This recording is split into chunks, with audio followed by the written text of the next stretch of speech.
어떤 샌드위치는 그냥 샌드위치가 아니에요. 어떤 샌드위치는 30년 묵은 상처를 다시 열어젖히는 칼날이 되기도 하죠. 2024년 9월 인천국제공항 3층 출국장이에요. 오후 2시 로스앤젤레스행 대한항공 K27편 탑승 시간이 다가오고 있었어요. 면세점 앞을 지나가는 사람들, 캐리어 바퀴 소리, 출발 안내 방송. 그 모든 소리 사이로 박민주는 조용히 걸어가고 있었어요. 47살 검은색 후드티에 청바지 차림이었어요. 가방도 없이 손에 든 건 낡은 스마트폰 하나뿐이었죠. 그의 뒷모습을 보는 사람들은 아마 생각했을 거예요. 저 사람 이코노미석이겠구나. 하지만 민준의 탑승권에는 12호라고 적혀 있었어요. 비즈니스석 창가 자리였죠. 게이트를 지나 기내로 들어섰어요. 승무원이 환하게 웃으며 인사했지만 민준의 청바지를 보는 순간 미소가 살짝 굳어지는 게 보였어요. 아주 짧은 순간이었지만 민준은 그 표정을 놓치지 않았어요. 비즈니스석은 넓고 조용했어요. 가죽 시트에서 은은한 향이 났고 승객들은 이미 와인 리스트를 살피거나 노트북을 펼치고 있었어요. 명품 가방들이 머리 위 선반을 가득 채우고 있었죠. 민주는 12호에 앉아 안전벨트를 맸어요. 그리고 창밖을 바라봤어요. 저 멀리 활주로 너머로 바다가 보였어요. 그 바다 건너편 어딘가에 월미도가 있다는 걸 민주는 알고 있었어요. 엄마, 이제 제가 합니다. 민준의 가슴 속에서 그 말이 울려 퍼졌어요. 3시간 전 민주는 여의도에 있는 법무법인 사무실에서 계약서에 서명을 했어요. 대한항공 지분 68%를 인수하는 계약서였죠. 5,800억 원. 민준이 20년 동안 IT 업계에서 쌓아 올린 돈의 거의 전부였어요. 변호사가 물었었죠. 박 대표님 정말 확신하십니까? 항공업은 수익성이. 네, 확신해요. 민준의 대답은 짧고 단호했어요. 주변 사람들은 모두 말렸어요. 미쳤다고 했죠. 왜 안정적인 소프트웨어 회사를 놔두고 적자에 시달리는 항공사를 사느냐고요. 하지만 민준에게 이건 투자가 아니었어요. 이건 30년 동안 갚지 못한 빚을 갚는 일이었어요. 어머니에게, 그리고 어머니 같은 사람들에게 말이에요. 옆자리 12B에 할머니 한 분이 앉으셨어요. 60대 후반쯤 되어 보이는 한복 느낌의 고급스러운 원피스를 입은 분이었어요. 진주 목걸이가 은은하게 빛났고요. 안녕하세요. 할머니가 먼저 인사를 건넸어요. 목소리가 따뜻했어요. 안녕하세요. 민준도 조용히 인사를 받았어요. LA 가세요. 네, 일 때문에요. 저는 딸 보러 가요. 거기서 학교 선생님을 하고 있거든요. 할머니의 눈가에 잔잔한 웃음이 번졌어요. 민주는 고개를 끄덕이며 다시 창밖을 바라봤어요. 비행기가 천천히 움직이기 시작했어요. 활주로를 향해 나아가는 동안 민준의 마음속에서는 30년 전의 기억이 파도처럼 밀려왔어요. 1994년 김포공항이었어요. 어머니 박순자는 그날 가장 좋은 옷을 입고 계셨어요. 시장 옷가게에서 산 분홍색 블라우스와 검은색 치마였죠. 6개월 동안 시장에서 반찬을 팔아모은 돈으로 제주도행 비행기표를 샀어요. 외할머니가 위독하다는 연락을 받았거든요. 12살이었던 민주는 어머니 손을 잡고 공항에 갔어요. 어머니는 너무 설레하셨어요. 평생 처음 타보는 비행기였으니까요. 민준아, 비행기 타는 거 봤지? 하늘 위로 올라가는 거야. 어머니의 목소리는 들뜨고 떨렸어요. 하지만 탑승 카운터 앞에서 모든 게 무너졌어요. 박순자 씨 이 티켓. 진짜 맞아요? 카운터 직원이 어머니의 티켓을 의심스럽게 바라봤어요. 어머니의 거친 손, 값싼 블라우스, 어눌한 말투를 훑어보는 눈빛이었죠. 네, 진짜예요. 여기 영수증도 있어요. 어머니가 떨리는 손으로 영수증을 꺼냈어요. 근데 왜 이렇게 옷이? 혹시 안표상한테 산 거 아니에요? 요즘 사기가 많거든요. 아니에요. 제가 직접 여행사 가서. 보안실 좀 다녀오시겠어요? 확인이 필요할 것 같은데. 그렇게 어머니는 1시간을 보안실에서 조사를 받으셨어요. 티켓은 진짜였어요. 영수증도 정상이었고 어머니의 신분증도 문제 없었어요. 하지만 그 1시간 동안 비행기는 떠났어요. 어머니는 울지 않으셨어요. 그저 민준의 손을 꼭 잡고 공항 밖으로 나왔어요. 그리고 버스 터미널로 향했죠. 엄마 다음 비행기 타면 되잖아요. 민준이 말했지만 어머니는 고개를 저으셨어요.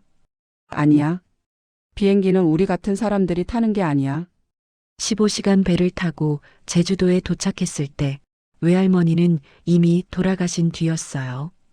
어머니는 그날 이후 다시는 비행기를 타려고 하지 않으셨어요. 민준이 대학을 졸업하고 회사를 차리고 돈을 벌어서 비행기표를 사들여둬요. 엄마는 괜찮아. 버스가 더 편해. 어머니는 항상 그렇게 말씀하셨지만 민주는 알고 있었어요. 어머니가 버스를 좋아하는 게 아니라 비행기가 두려운 거라는 걸요. 아니, 두려움이 아니라 수치심이라는 걸요. 5년 전 어머니는 돌아가셨어요. 평생 단 한 번도 비행기를 타지 못하고요. 장례식 날 민주는 어머니의 낡은 지갑에서 30년 된 제주도행 비행기표를 발견했어요. 어머니는 그 표를 평생 버리지 못하고 간직하고 계셨던 거예요. 그날 민주는 결심했어요. 언젠가 반드시 대한항공을 사겠다고요. 그리고 어머니 같은 사람들이 다시는 수치심을 느끼지 않도록 만들겠다고요. 승객 여러분, 곧 이륙하겠습니다. 기장의 안내 방송이 들렸어요. 민주는 정신을 차렸어요. 비행기가 활주로를 달리기 시작했고 곧 하늘로 떠올랐어요. 1시간쯤 지났을까요? 기내식 서비스가 시작됐어요. 기내식 드시겠습니까? 승무원이 카트를 밀고 왔어요. 이름표에는 최유진이라고 적혀 있었어요. 30 초반으로 보이는 단정한 외모의 승무원이었죠. 네, 한우 스테이크로 주세요. 민준이 말했어요. 최유진의 시선이 민준의 후드티와 청바지를 훑었어요. 그리고 옆자리 할머니의 원피스와 진주 목걸이를 봤어요. 그녀의 표정에 무언가가 스쳤어요. 판단이었어요. 결정이었어요. 죄송하지만 최유진이 플라스틱 트레이를 꺼냈어요. 흰 식빵 사이에 끼워진 햄 한 장, 감자칩 한 줌, 생수 한 컵이 전부였어요. 이게 고객님께 제공 가능한 식사입니다. 그 말이 공기 중에 떨어졌어요. 무거운 돌처럼요. 민주는 천천히 트레이를 받았어요. 그리고 주변을 둘러봤어요. 12시의 중년 남자는 한우 스테이크를 받고 있었어요. 도자기 접시에 담긴 스테이크에서 김이 모락모락 올랐어요. 14호의 젊은 여자는 연어 요리를 받았고요. 와인 잔들이 캐빈 조명을 받아 반짝이고 있었어요.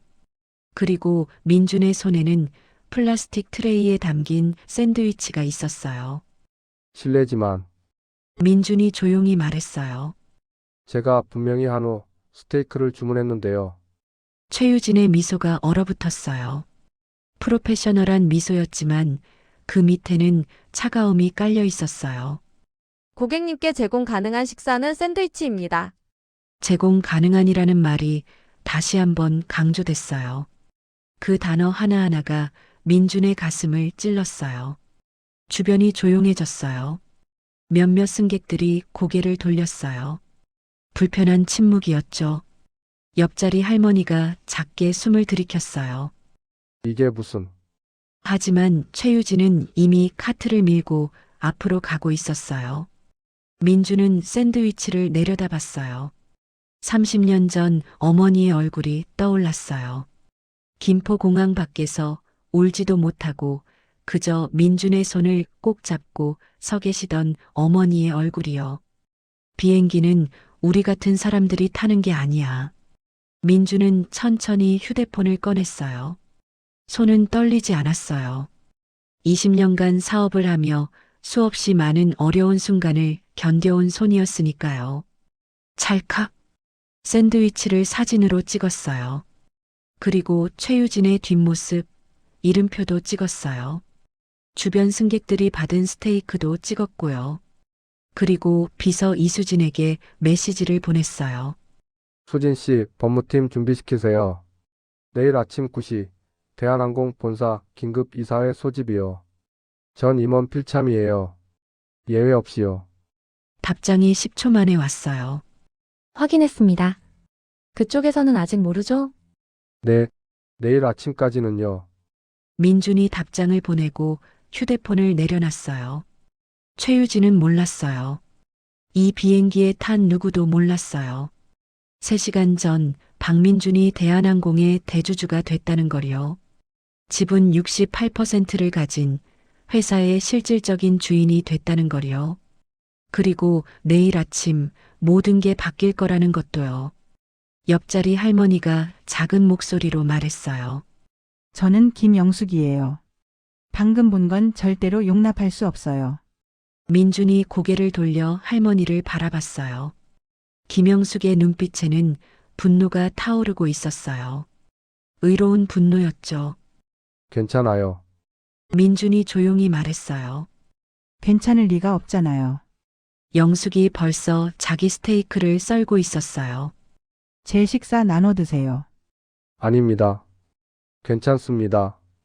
민준이 손을 올려 영숙을 제지했어요. 전 이걸 있는 그대로 보존해야 해요. 증거로요.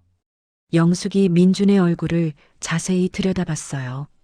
그 눈빛이, 그 표정이 보통 사람과 달랐어요. 뭔가 하실 건가요? 네, 민준의 대답은 짧고 확고했어요. 창밖으로 구름들이 흘러가고 있었어요.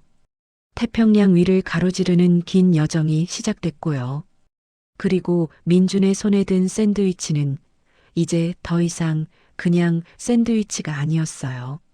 이건 30년 묵은 약속을 지키기 위한 첫 번째 증거였어요. 내일이면 모든 게 바뀔 거예요.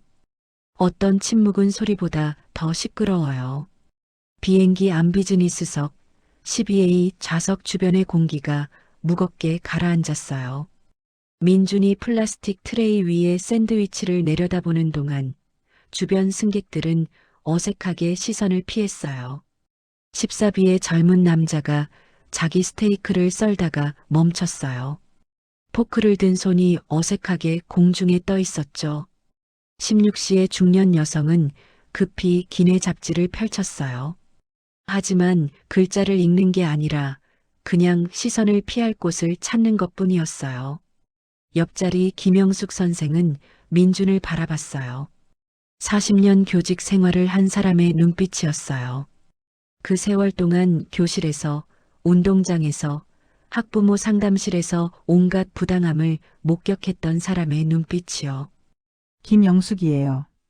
영숙의 목소리는 떨렸지만 단호했어요. 지금 제가 본 건 절대로 용납할 수 없어요. 2024년에 비즈니스석에서 이런 일이 벌어지다니요. 민준이 천천히 고개를 들어 영숙을 바라봤어요. 괜찮아요, 선생님. 괜찮을 리가 없잖아요. 영숙은 벌써 자기 접시에 한우 스테이크를 썰고 있었어요. 도자기 접시 위에서 고기가 부드럽게 잘렸어요. 절반 드세요. 아니, 전부 드셔도 돼요. 전 이런 대접 받으면서 맛있게 먹을 수가 없어요. 민준이 조용히 손을 올려 영숙을 제지했어요.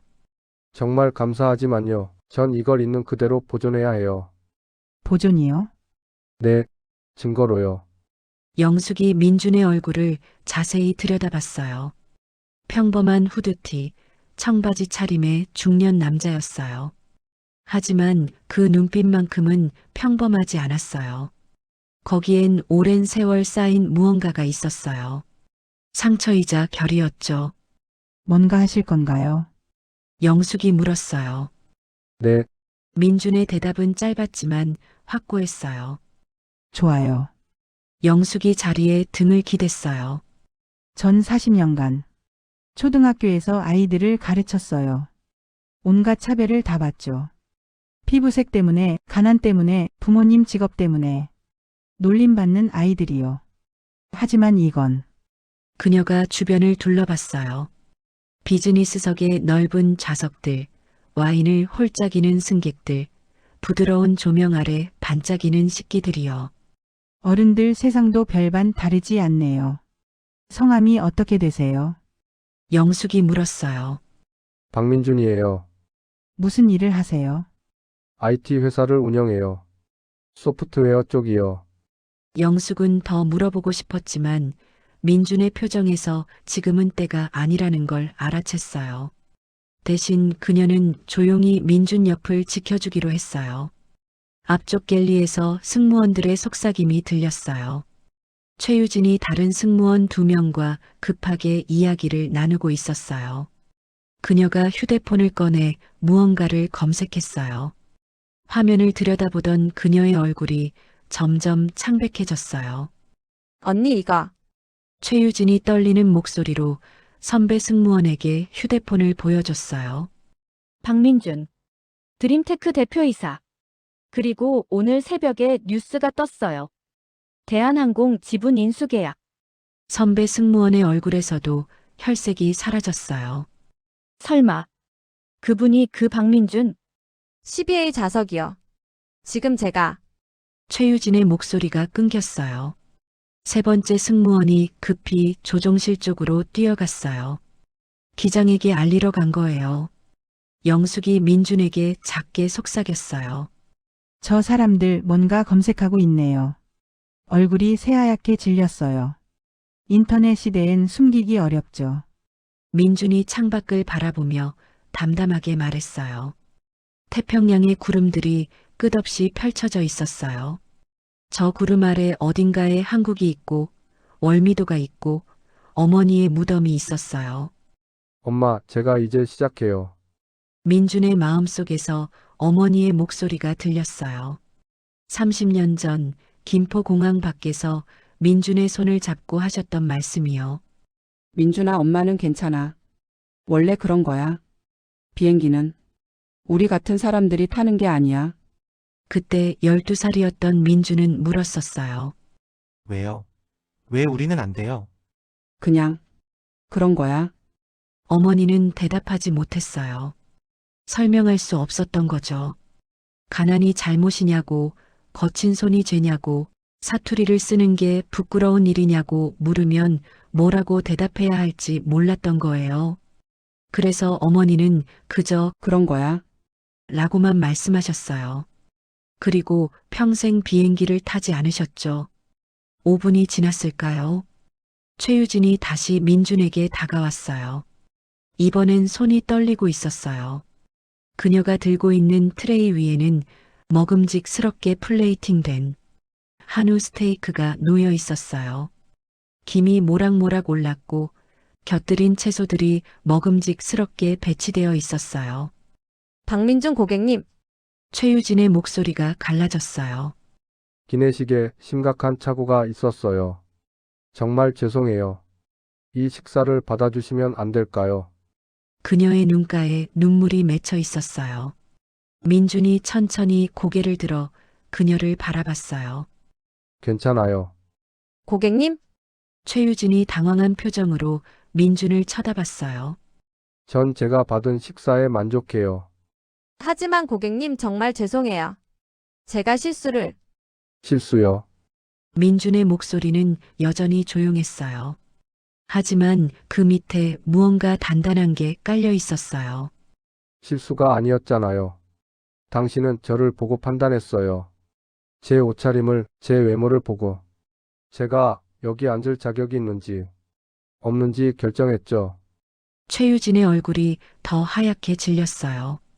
그건 전 당신이 저한테 제공 가능하다고 판단한 걸 그대로 받을 거예요. 당신이 저를 어떻게 봤는지 그 증거를 말이에요. 민준의 말에 주변이 다시 조용해졌어요. 지금 이 샌드위치를 그대로 보관할 거예요. 하나도 건드리지 않고요. 최유진이 뒷걸음질 쳤어요. 거의 넘어질 뻔했죠. 다른 승무원이 급히 그녀를 부축했어요. 영숙이 민준에게 몸을 기울이며 작게 물었어요. 대체 누구세요? 민준은 한참 동안 대답하지 않았어요. 창밖의 구름을 바라보다가 천천히 입을 열었어요. 제 아버지는 박철수였어요. 영숙이 숨죽여 들었어요. 김포공항에서 25년 동안 수화물 담당으로 일하셨죠. 밤마다 허리가 끊어질 것처럼 아파하시며 집에 오셨어요. 손은 금속 고리에 베여서 상처투성이었고요. 민준의 목소리가 점점 낮아졌어요. 너무 적게 버셨어요. 어떤 주에는 쌀에 소금만 쳐서 먹었어요. 반찬이 없었거든요. 아버지는 새벽 4시에 나가서 밤 10시에 들어오셨어요. 주말도 없이요. 그래서 영숙이 조심스럽게 물었어요. 그래서 아버지는 56에 돌아가셨어요. 과로였죠. 민준이 잠시 말을 멈췄어요. 제가 12살 때요. 어머니가 6개월 동안 돈을 모으셨어요. 시장에서 반찬을 팔아서요. 외할머니가 제주도에서 위독하시다는 연락을 받으셨거든요. 영숙의 눈빛이 흔들렸어요. 어머니는 비행기표를 사셨어요. 평생 처음이었죠. 저는 너무 설레었어요. 교회에 가실 때 입는 가장 좋은 옷을 입으시고 공항에 가셨어요. 민준의 손이 샌드위치 트레이를 가만히 만졌어요. 하지만 탑승하지 못하셨어요. 직원들이 어머니의 옷차림을 거친 손을 어눌한 말투를 보고는 티켓이 가짜일 거라고 의심했어요. 보안실로 끌고 갔죠. 영숙의 손이 입을 막았어요. 1시간 뒤에 티켓이 진짜라는 게 밝혀졌지만 비행기는 이미 떠난 뒤였어요. 어머니는 15시간 배를 타고 제주도에 가셨어요. 도착했을 때 외할머니는 이미 돌아가신 뒤였고요. 이런. 영숙의 목소리가 떨렸어요. 그날 이후로 어머니는 다시는 비행기를 타려고 하지 않으셨어요. 제가 돈을 벌어서 표를 사드려도 해외여행을 가자고 해도요. 비행기는 우리 같은 사람들이 타는 게 아니야. 라고만 말씀하셨어요. 민준이 영숙을 똑바로 바라봤어요. 5년 전 어머니가 돌아가셨어요. 평생 단 한 번도 비행기를 타지 못하고요. 장례식 날 어머니 지갑에서 30년 된 제주도행 비행기표를 발견했어요. 어머니는 그걸 평생 버리지 못하고 간직하고 계셨던 거예요. 영숙의 눈에 눈물이 고였어요. 그래서 제가 오늘 여기 있어요. 청바지를 입고 후드티를 입고 이 자리에 앉아 있는 거예요. 30년이 지났는데도 똑같은 일이 벌어지는지 보려고요. 그래서요. 영숙이 떨리는 목소리로 물었어요. 똑같더라고요. 민준의 대답은 담담했어요. 앞쪽에서 조종실 문이 열렸어요. 기장이 나왔어요. 은발의 머리에 빳빳한 유니폼을 입은 50대 중반의 남자였어요. 승무원들이 급히 그에게 뭔가를 설명했어요. 기장의 표정이 굳어졌어요. 그가 민준 쪽을 흘끔 보고는 급히 시선을 돌렸어요. 잠시 후 젊은 남자 승무원이 민준에게 다가왔어요.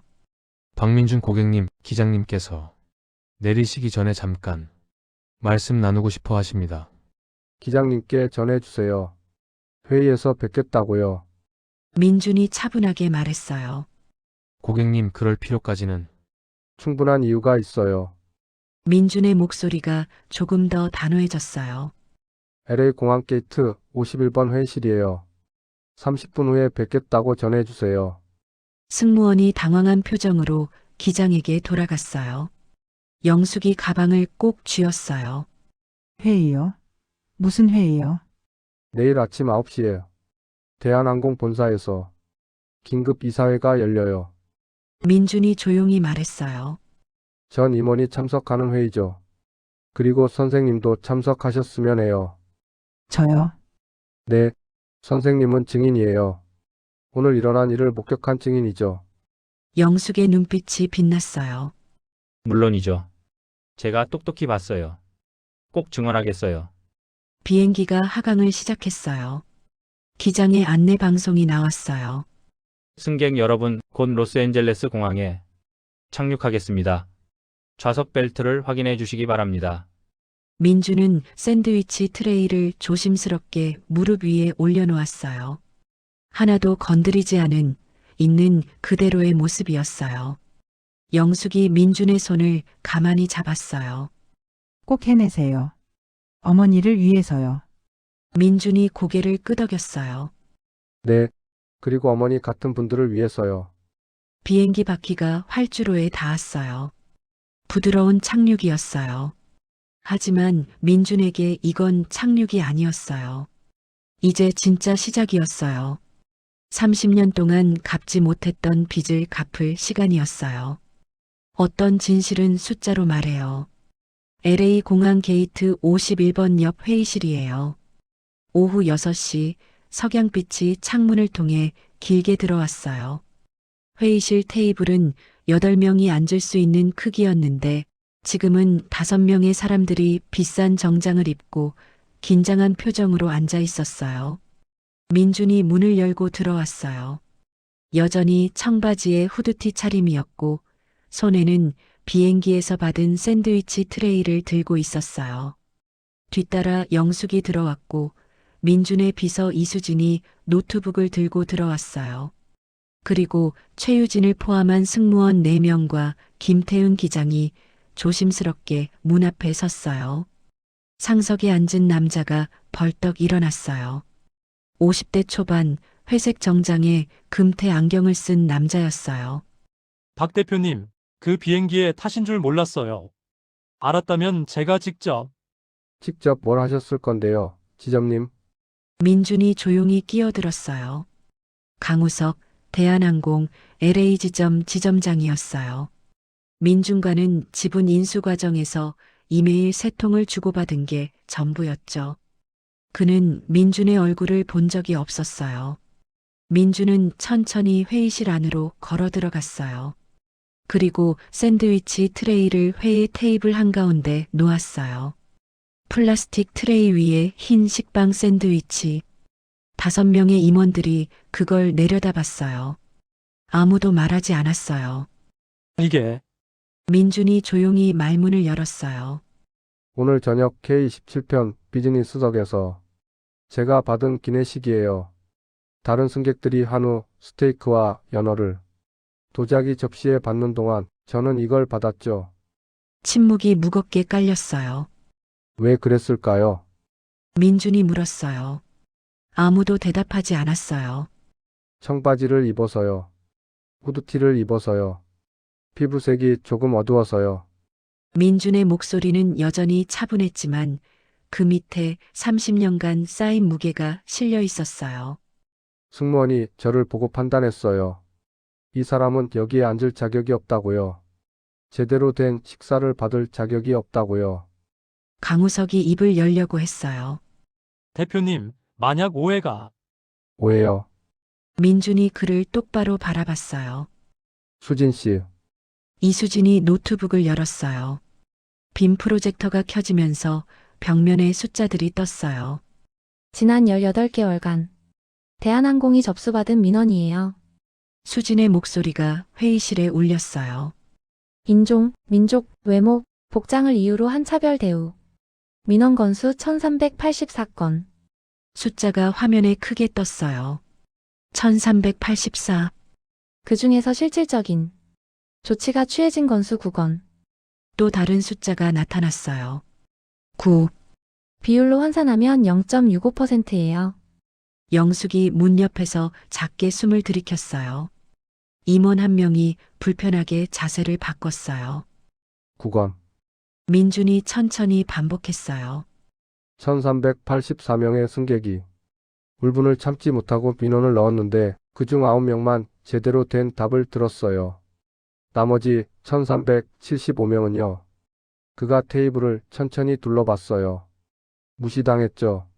죄송합니다. 라는 답변 하나 받고 끝났어요. 아니면 아예 답변도 못 받았고요.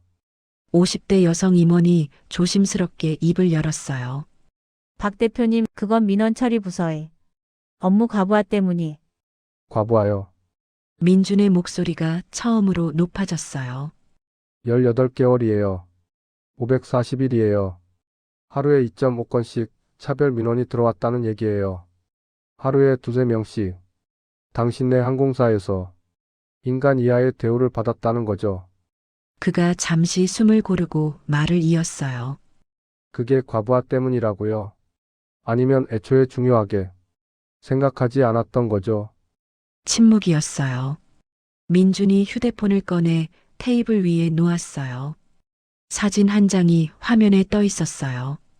나이든 한국 여성이 공항 밖에서 눈물을 흘리고 있는 사진이었어요. 1994년, 30년 전 사진이었죠. 박순자, 제 어머니예요. 민준의 목소리가 낮아졌어요. 30년 전에 당신네 항공사는 어머니의 탑승을 거부했어요. 티켓은 정상이었어요. 문제 없었다고요. 하지만 가난해 보였고 사투리를 섞고 옷이 남루했죠.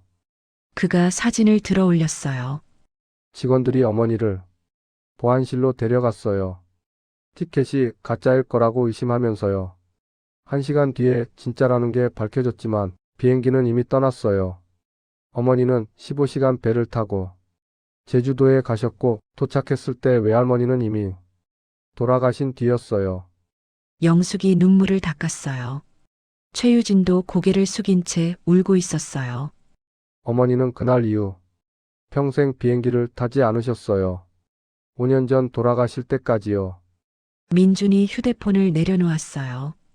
제가 돈을 벌어서 비행기표를 사드려도 해외여행을 가자고 해도 어머니는 항상 비행기는 우리 같은 사람들이 타는 게 아니야 라고 말씀하셨어요. 강우석의 얼굴이 창백해졌어요. 박 대표님, 그건 30년 전 일이고 30년 전이라고요. 민준이 샌드위치 트레이를 가리켰어요. 그럼 이건 뭔가요? 오늘 일어난 일이에요. 2024년에요. 30년이 지났는데 달라진 게 뭔가요? 그가 천천히 임원들을 둘러봤어요. 제가 청바지를 입었다고, 후드티를 입었다고, 비즈니스석에 어울리지 않는다고 판단받았어요. 30년 전 어머니처럼요. 회의실이 무거운 침묵에 잠겼어요. 저는 어제 이 회사 지분 68%를 인수했어요. 민준의 말에 임원들이 놀라서 고개를 들었어요. 아직 모르는 사람도 있었던 거예요. 대주주예요. 실질적인 소유주죠.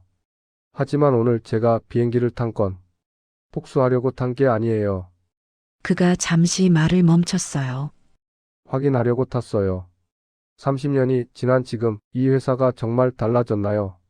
그리고 영숙이 떨리는 목소리로 끼어들었어요. 저는 오늘 일을 직접 목격한 증인이에요.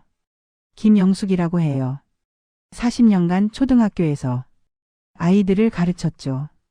그녀가 앞으로 나왔어요. 저는 12비에 앉아 있었어요. 승무원이 민준 씨를 보는 눈빛을 봤어요. 판단하는 눈빛이었어요. 이 사람은 여기 있을 사람이 아니야 라는 눈빛이요.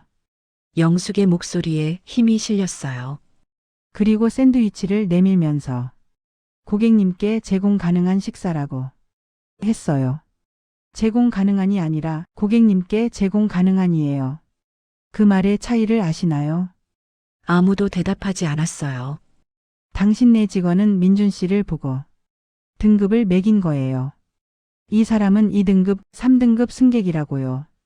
강우석이 책상을 짚고 일어났어요. 박 대표님, 정말 죄송합니다. 하지만 이건 한 직원의 실수였을 뿐이에요. 전체 시스템의 문제라고 보기엔 1384건이 실수예요. 민준이 끊었어요. 하루에 2.5건씩 18개월 동안 계속된 게 실수라고요. 그가 수진에게 고개를 끄덕였어요. 화면이 바뀌었어요.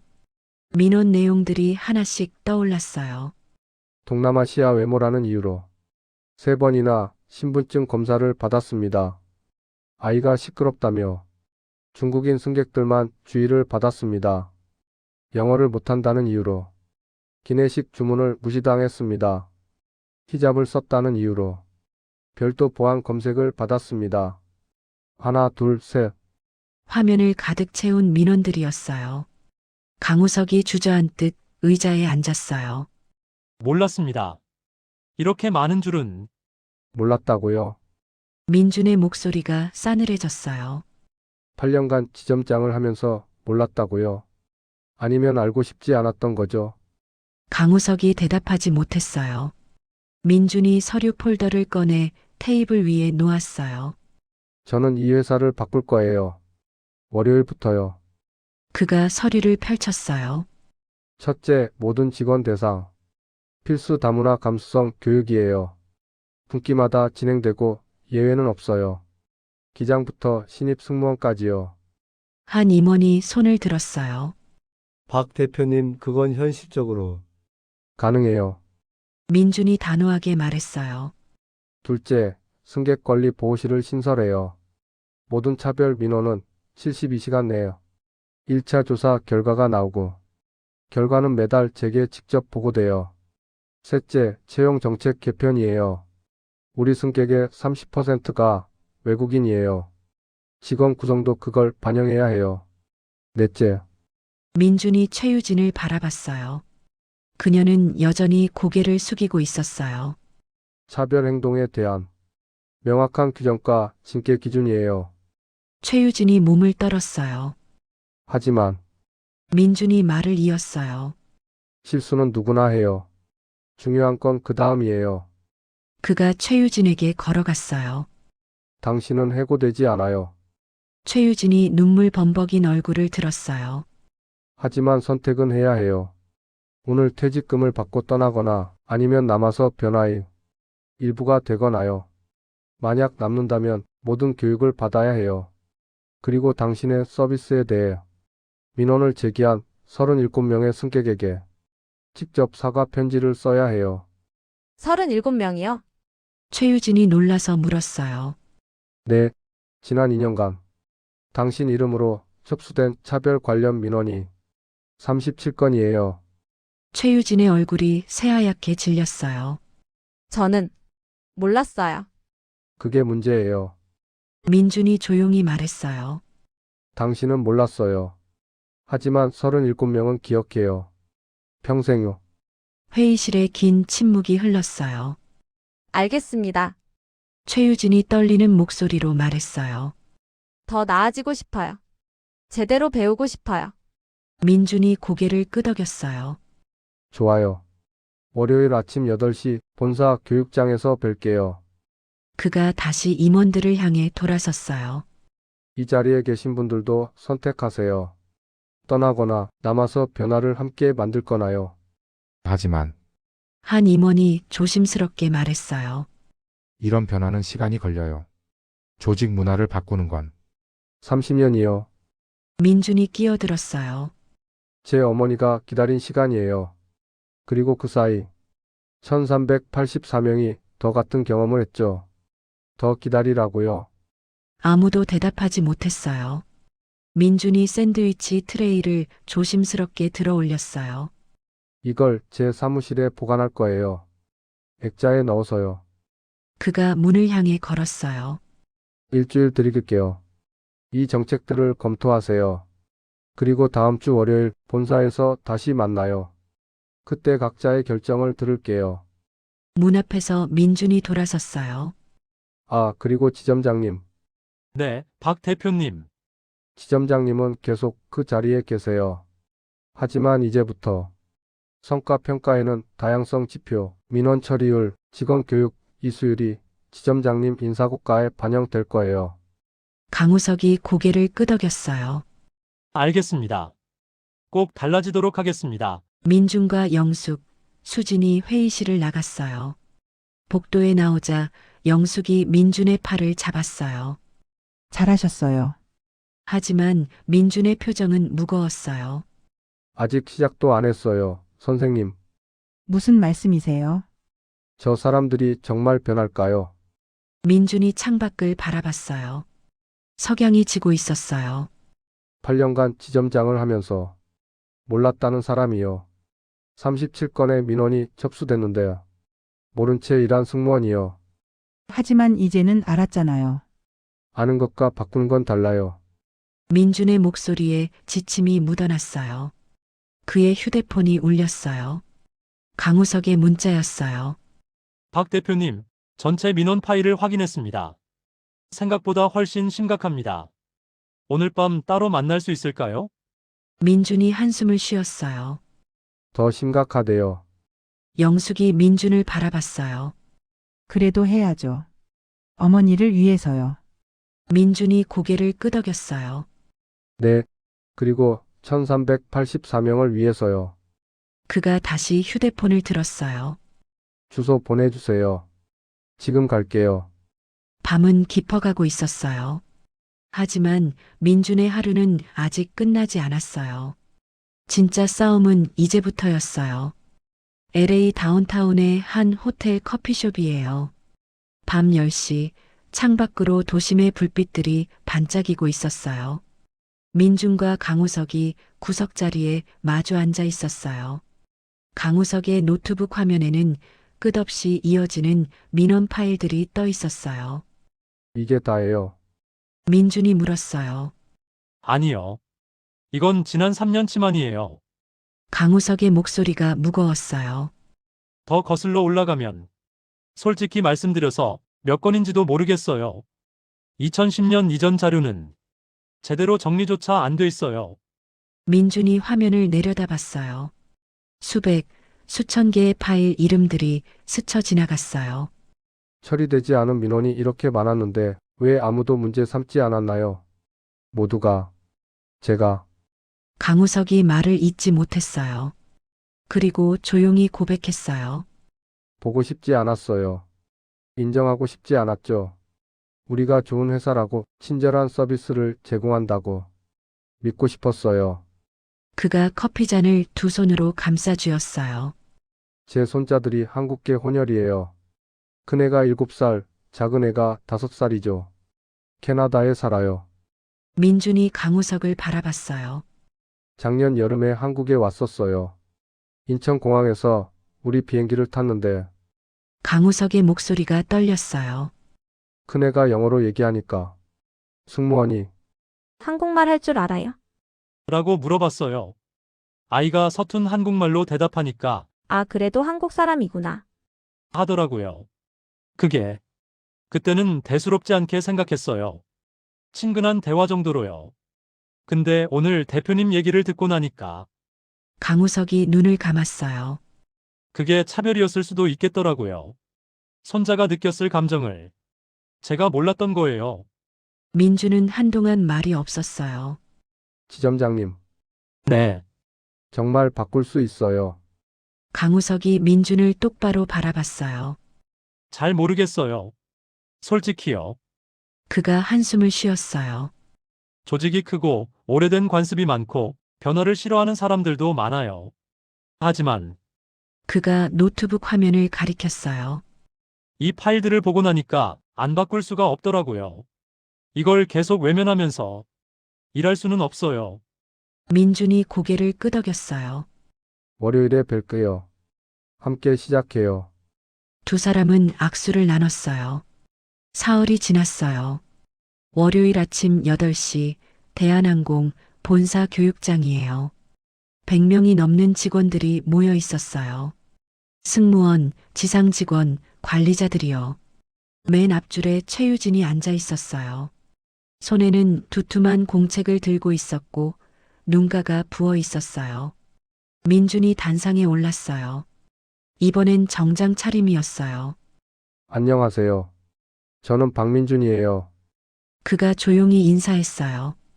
여러분이 저를 본 건 이번이 처음이지만 저는 여러분 회사를 평생 알고 있었어요.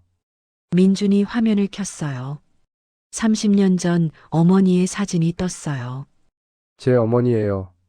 1994년에 이 회사 비행기를 타려다가 탑승을 거부당했죠. 교육장이 조용해졌어요. 민주는 30분 동안 이야기했어요. 어머니의 이야기를, 1384건의 민원을, 그리고 자신이 왜 여기 서 있는지를요. 저는 여러분을 비난하려고 온 게 아니에요. 그가 천천히 말했어요. 저도 압니다. 하루에 수백 명의 승객을 대하는 게 얼마나 힘든지요. 피곤하고 지치고 때로는 무례한 승객도 만나죠.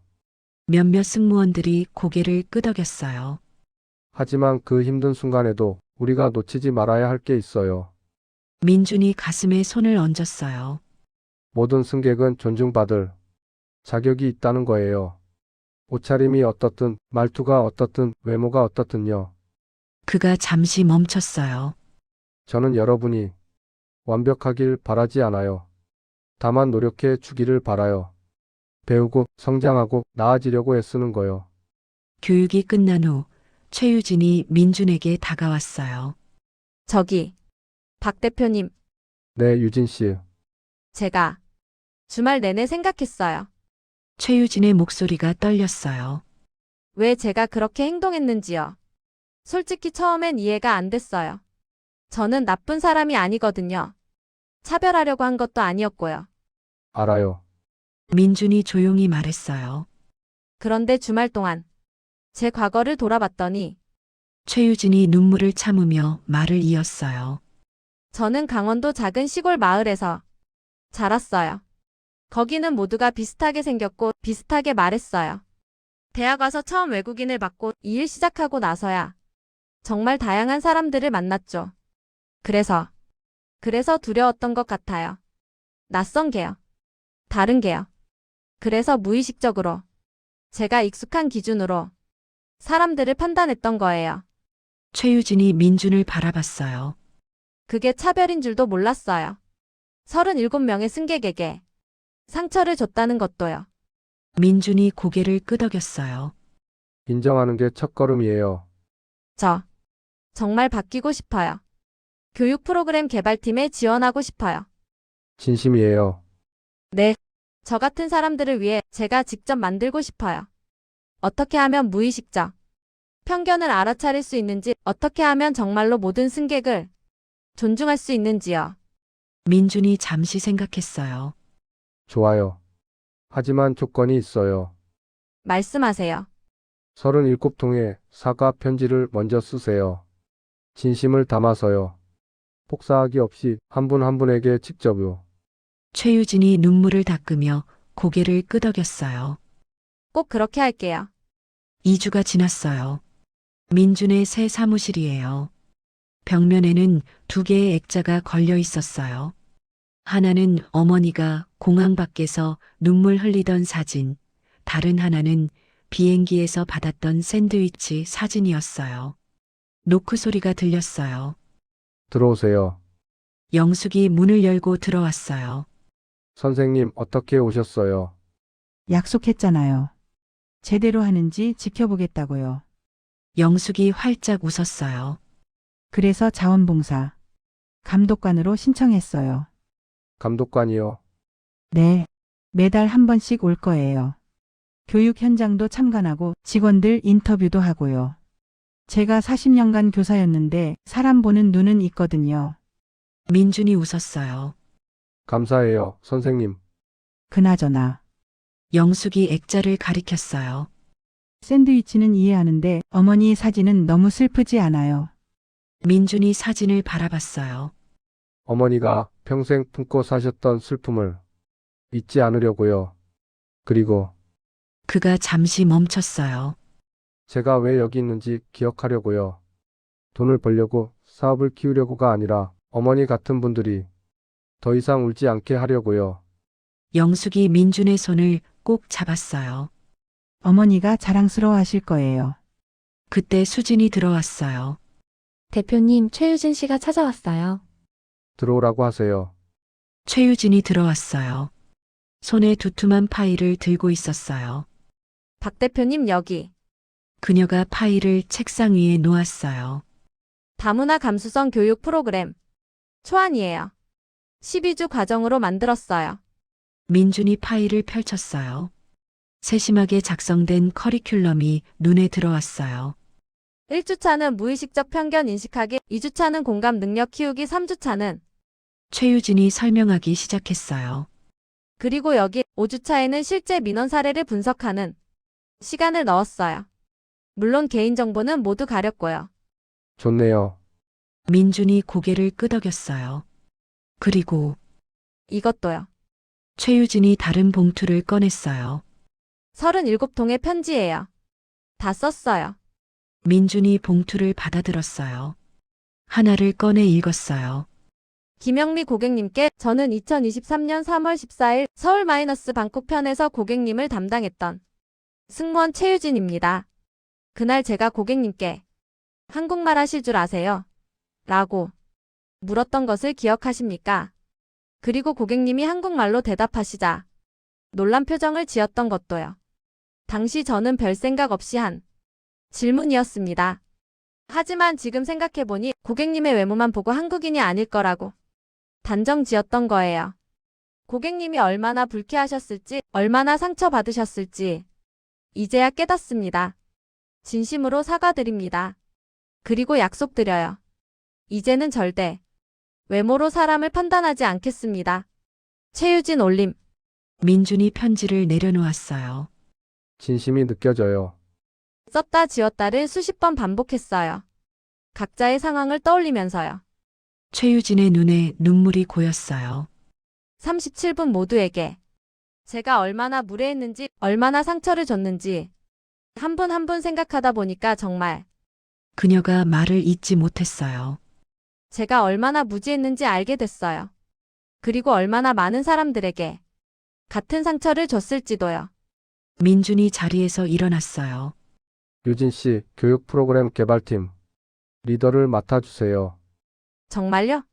네, 당신처럼 진심으로 뉘우치고 배우려는 사람이 만드는 교육이 가장 진짜 교육이 될 거예요. 최유진이 깊이 고개를 숙였어요. 감사합니다. 제 인생을 바꿔주셔서요. 아니에요. 당신이 스스로 바꾼 거예요. 한 달 후, 민주는 어머니의 묘소를 찾았어요. 경기도 작은 공원 묘지, 단정한 묘비 앞에 섰어요. 엄마, 저 왔어요. 민준이 묘비 앞에 무릎을 꿇고 앉았어요. 30년 걸렸어요. 엄마가 받으신 상처를 조금이라도 치유하는데요. 바람이 불어왔어요. 나뭇잎들이 살랑거렸어요. 대한항공을 샀어요. 그리고 바꾸고 있어요. 천천히요. 아직 갈 길이 멀지만요. 민준이 가방에서 서류를 꺼냈어요. 이거 봐요. 첫 번째 교육이 끝났어요. 500명이 수료했어요. 그리고 이번 달 민원 처리율이 78%로 올랐어요. 작년 같은 기간보다 60%나 높아진 거예요. 그가 묘비에 이마를 댔어요. 엄마가 하셨던 말씀 기억해요. 비행기는 우리 같은 사람들이 타는 게 아니야 라고 하셨잖아요. 민준의 목소리가 떨렸어요. 이제는 모든 사람이 탈 수 있게 만들 거예요. 옷이 남루해도 사투리를 써도 피부색이 어떻든요. 모두가 존중받을 수 있게요. 그가 가방에서 어머니의 30년 된 비행기표를 꺼냈어요. 이것도 가져왔어요. 엄마가 평생 버리지 못한 표요. 민준이 표를 묘비 앞에 놓았어요. 이제 놔도 돼요, 엄마. 제가 이어받을게요. 엄마의 하늘, 엄마의 꿈을요. 석양이 지고 있었어요. 묘지 위로 따뜻한 빛이 내려앉았어요. 민주는 한참 동안 그 자리에 앉아 있었어요. 그리고 천천히 일어섰어요. 가야 할 길이 아직 멀었으니까요. 바꿔야 할 것들이 아직 많았으니까요. 하지만 이제는 혼자가 아니었어요. 최유진이 있었고, 영숙이 있었고, 강우석이 있었어요. 그리고 무엇보다 어머니가 함께하고 계셨어요. 엄마, 대나무 기억하세요. 엄마가 늘 하시던 말씀이요. 민준이 묘비를 쓰다듬으며 말했어요. 대나무는 폭풍에 휘어지지만 부러지지 않는다고 하셨잖아요. 저도 그렇게 살게요. 휘어져도 부러지지 않게요. 그가 마지막으로 묘비에 절을 했어요. 다음에 또 올게요, 엄마. 좋은 소식 가지고요.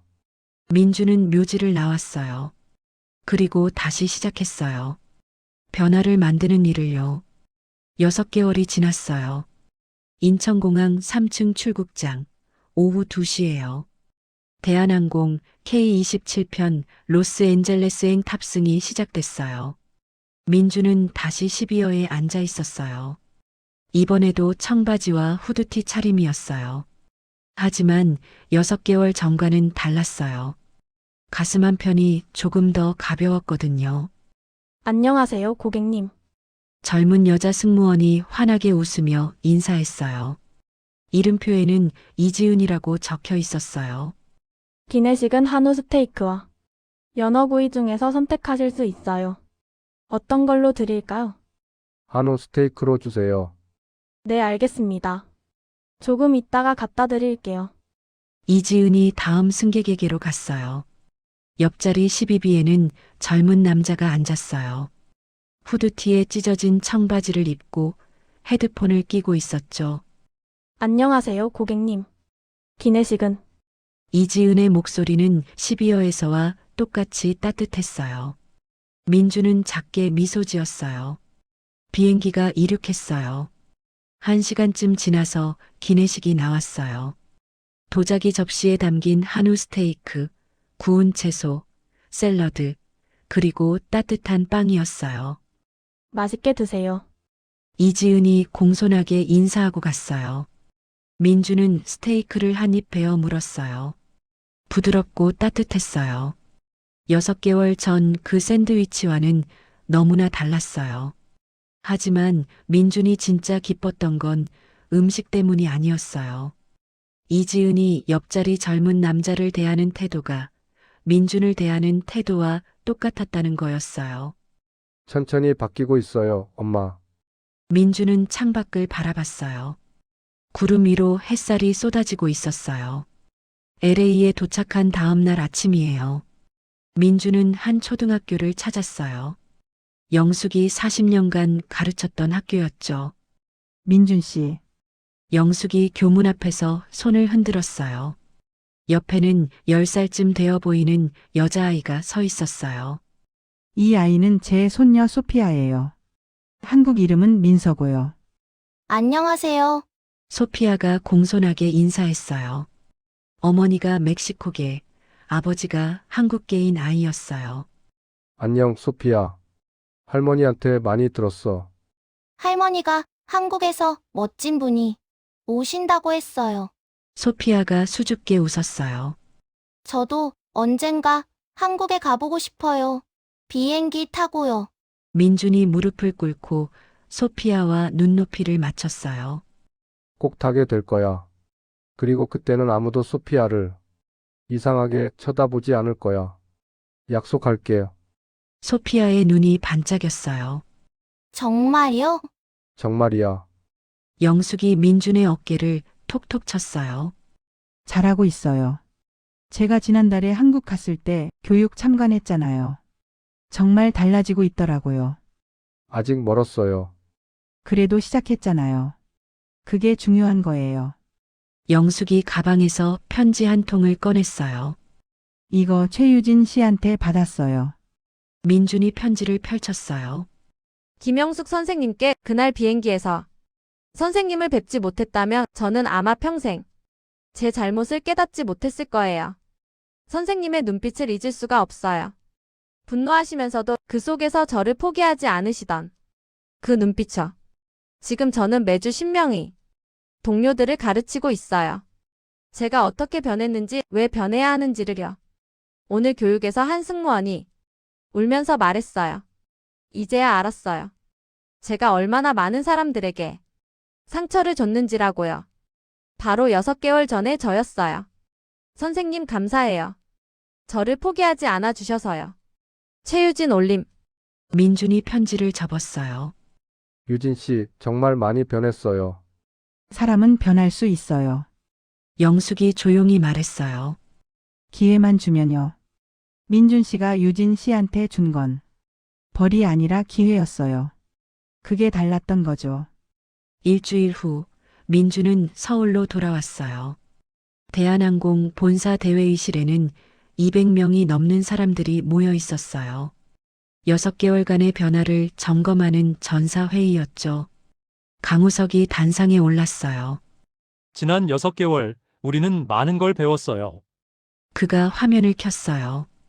차별 민원 처리율 6개월 전 0.7%에서 현재 89%로 상승했어요. 박수가 터져 나왔어요. 평균 처리 기간 30일에서 5일로 단축됐어요. 승객 만족도 12% 상승했어요.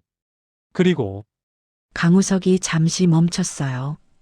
가장 중요한 지표예요. 직원 만족도가 18% 올랐어요. 더 큰 박수가 나왔어요. 이게 무슨 의미인지 아시나요?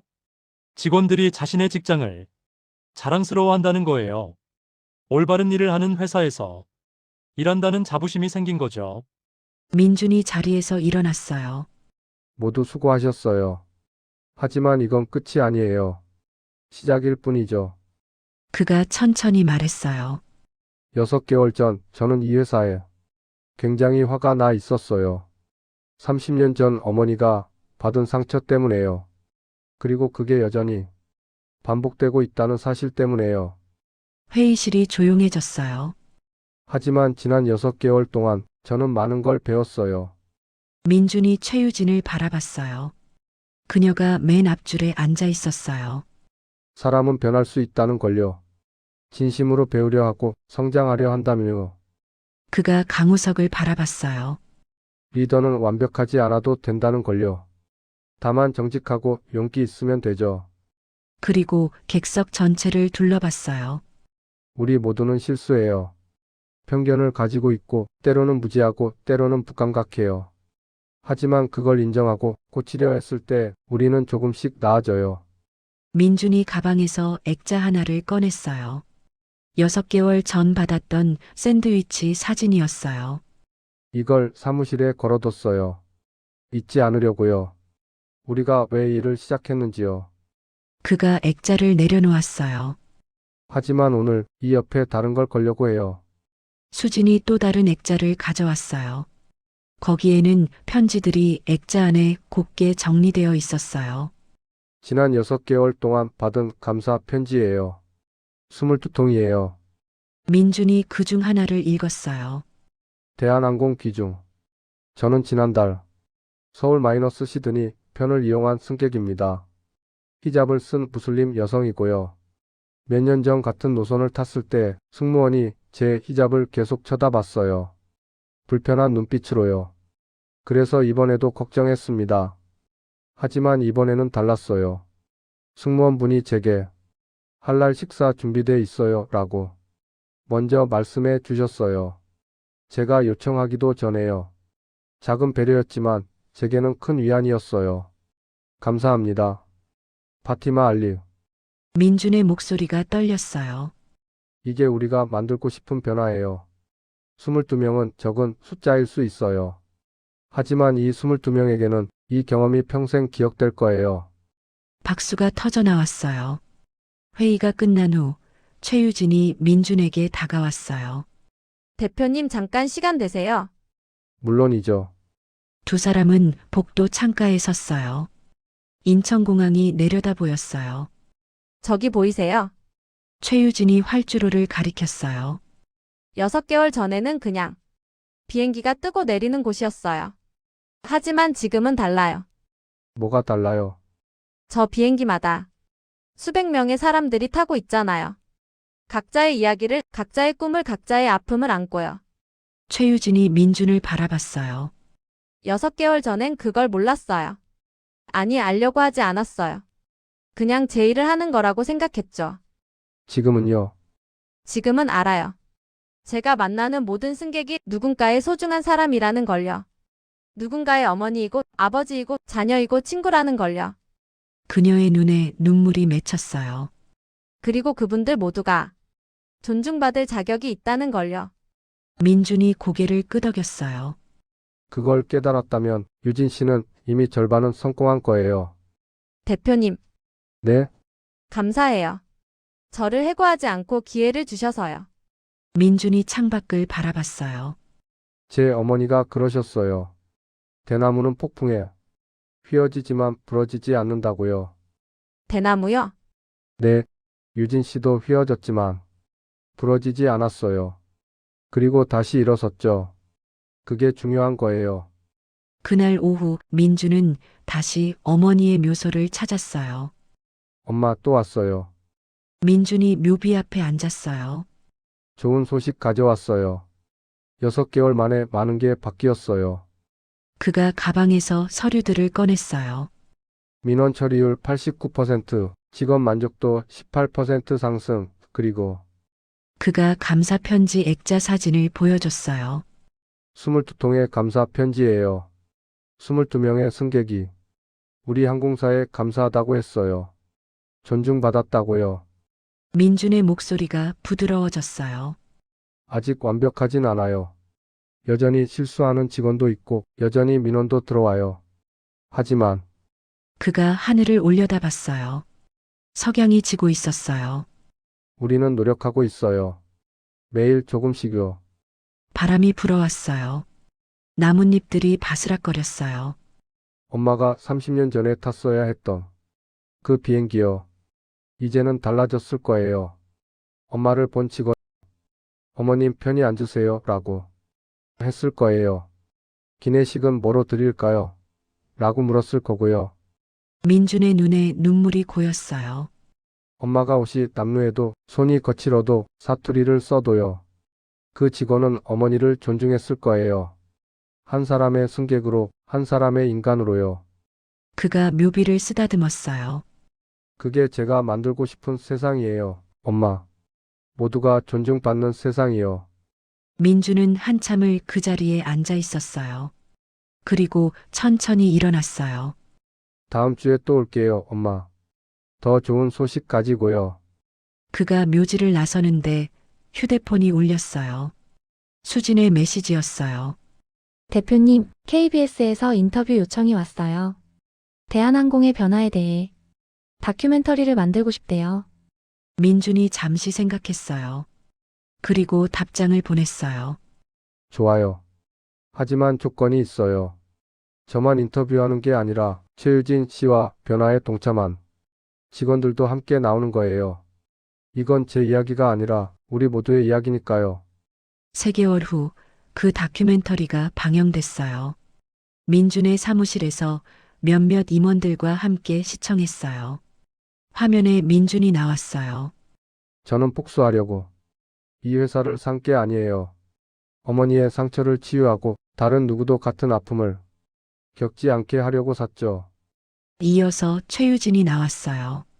6개월 전까지 저는 제가 차별하고 있다는 걸 몰랐어요. 하지만 이제는 알아요. 그리고 매일 배우고 있어요. 강우석도 나왔어요. 8년간 지점장을 하면서 몰랐던 걸 박 대표님이 하루 만에 보여주셨어요. 우리가 얼마나 많은 사람들에게 상처를 줬는지요. 마지막 장면은 인천공항이었어요. 탑승을 기다리는 다양한 승객들이 보였어요. 한복을 입은 할머니, 히잡을 쓴 젊은 여성, 청바지 입은 대학생, 정장 입은 사업가들이요. 그리고 민준의 내레이션이 흘러나왔어요. 우리는 완벽하지 않아요. 여전히 실수하고 여전히 배우고 있죠. 하지만 중요한 건 우리가 포기하지 않는다는 거예요. 어머니가 그러셨어요. 우리는 우리 자신을 위해 산을 오르는 게 아니라 다른 사람들이 따라올 수 있도록 오른다고요. 저는 지금 계단을 만들고 있어요. 한 칸 한 칸요. 어머니를 위해 그리고 어머니 같은 모든 분들을 위해요. 화면이 꺼졌어요. 회의실이 조용했어요. 그리고 누군가 박수를 치기 시작했어요. 하나둘씩 모두가 일어나 박수를 쳤어요. 민주는 창밖을 바라봤어요. 인천공항의 불빛이 반짝이고 있었어요. 수십 대의 비행기가 이륙하고 착륙하고 있었죠. 그 비행기마다 수백 명의 사람들이 타고 있었어요. 각자의 이야기를 안고요. 엄마 보고 계시죠? 민준의 마음속에서 어머니의 목소리가 들렸어요. 잘했어, 아들아. 정말 잘했어.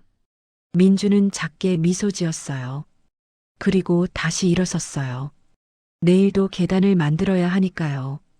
한 칸 한 칸, 천천히요. 서두르지 않아도 괜찮았어요. 중요한 건 계속 나아가는 거였으니까요. 그날 밤 민주는 어머니의 30년 된 비행기표를 꺼내봤어요. 낡고 빛바랜 종이였어요. 하지만 여전히 어머니의 온기가 느껴졌어요. 민주는 표를 조심스럽게 새 액자에 넣었어요. 그리고 그 옆에 이렇게 적었어요. 박순자님께 엄마 이제 비행기는 우리 같은 사람들도 탈 수 있어요. 모든 사람들이요. 엄마의 아들 민준 올림. 액자를 사무실 벽에 걸었어요. 샌드위치 액자, 어머니 사진, 감사 편지들, 그리고 이 비행기표까지요. 4개의 액자가 민준의 여정을 말해주고 있었어요. 상처에서 시작해 분노를 거쳐 변화를 만들고 희망에 도착한 여정을요. 창밖에서 비행기 한 대가 하늘로 떠올랐어요. 불빛을 반짝이며 밤하늘 위로요. 그 비행기는 누군가의 꿈을 싣고 누군가의 희망을 싣고 누군가의 새 출발을 싣고 날아가고 있었어요. 그리고 이제는 모든 승객이 똑같이 존중받으면서요. 민주는 사무실 불을 껐어요. 내일도 할 일이 많았으니까요. 하지만 오늘 밤만큼은 조용히 쉬어도 괜찮았어요. 계단을 만드는 사람도 가끔은 숨을 고를 시간이 필요하니까요. 그리고 민주는 알고 있었어요. 이 계단을 오를 사람들이 언젠가 또 다른 계단을 만들 거라는 거요. 대나무처럼요. 휘어져도 부러지지 않으면서요.